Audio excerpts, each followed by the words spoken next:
My name is Officer Alvin Zabala. I'm a Monett police officer. I'm a patrolman for the city. The town itself is a very tranquil town. The doors are open to anyone who wants to move in. It's a very friendly town. We have about, I believe it's 22, 23 sworn officers, our dispatchers, and which are about, if I remember correctly, about 8 civilian employees here at the department. So we're not a large department, we're a small department, but we all get along great. We're like a family. There is a great influx of Hispanics in the area.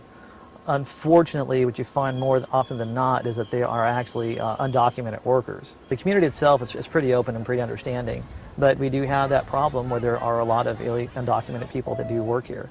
To me, if you're going to leave your culture, you're going to leave your land, you're going to go to someone else's culture, you need to assimilate and understand their rules, their beliefs. It may not be 100% yours, you're trying to keep some of your heritage, but you still need to open your arms to those. Oftentimes they come here and they decide they find a way to buy a car, get financing, they get a car and they start driving around. They don't have insurance, they don't have driver's licenses. They don't understand the rules of the road. They cause accidents.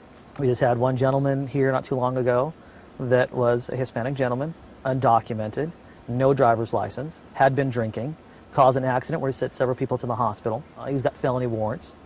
And so he'll be held, and unfortunately, he'll be deported. 911 calls, our dispatchers oftentimes have been found that they can't adequately dispatch the proper help to these people because of the language barrier. We do have a language service that we can use, and they try to dial into that service, and it gets on the telephone, but now crucial moments are lost because then they can't get the help that they need as quickly as they need. And they take that very strongly to heart, because they know there's a person out there that they were not able to help in that instance, and the care is being delayed, which could ultimately end in someone's life being taken. On our department right now, there's actually a sergeant that speaks Spanish. He's pretty fluent. He's been to some Spanish countries. He's been to Puerto Rico several times. We have talked about doing a program to help teach the patrolmen and the detectives enough Spanish to at least get them through an interview and be able to communicate effectively with subjects that don't speak any English.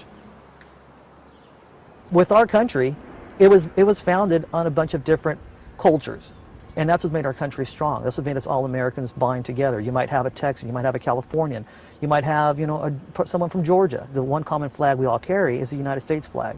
We all stand together. With our diversity, we've been able to be strong.